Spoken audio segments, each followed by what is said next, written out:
বাবা ওঠো, আমি আর মা এসছি, এবার বাড়ি যেতে হবে আমাদেরকে। বাবা কানু, এবার আমি তোর বাবাকে নিয়ে ঘরে যাই। একটু রেস্টের প্রয়োজন তোর বাবার।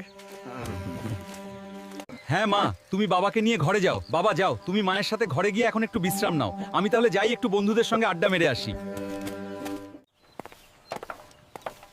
কি রে কানু, তোর খবর কি?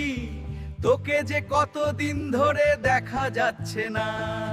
কি রে, কেন গাছতলায় দাঁড়িয়ে দাঁড়িয়ে দাঁত কেলাচ্ছিস? তাহলে চল একটু কোথাও থেকে গিয়ে ঘুরে আসি। হ্যাঁ হ্যাঁ চল। বুঝলি রে কানু, এই পাশে একটা নদী আছে, শুনেছি ওখানে নাকি খুব সুন্দর একটা বসার জায়গা আছে। চল তাহলে ওখানে বসে একটু আড্ডা মারি। এই কদিন বাবার শরীরটা খুব খারাপ ছিল, কোথাও যেতে পারিনি। এবার একটু পাহাড়ে ঘুরতে যাওয়ার মন করছে। হ্যাঁ, তাহলে কোথায় যাওয়ার প্ল্যান করছিস? তাহলে চল একবার দার্জিলিং থেকেই ঘুরে আসি। তাহলে আজকে বিকালের বাসটা ধরি।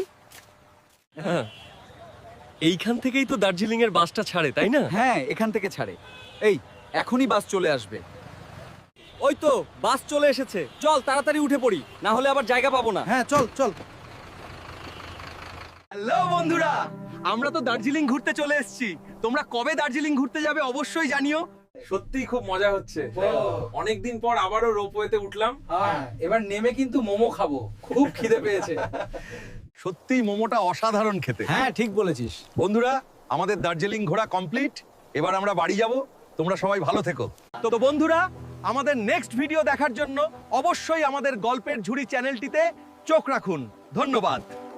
হ্যাঁ হ্যাঁ, আমি সেই অপরাধী, আমি মজার মজার ভিডিও বানিয়ে অপরাধ করেছি। যদি পারেন তাহলে আমার ভিডিওতে লাইক শেয়ার কমেন্টস দিয়ে আমাকে ক্ষমা করে দেবেন। জানি বন্ধুরা তোমরা আমাকে ক্ষমা করে দিয়েছো, তাহলে যাওয়ার আগে অবশ্যই কিন্তু এটা টিপে দিয়ে যেও। মানে সাবস্ক্রাইব বাটনটা প্রেস করো, আর তারপর নতুন ভিডিওতে আমাদের আবার দেখা হবে।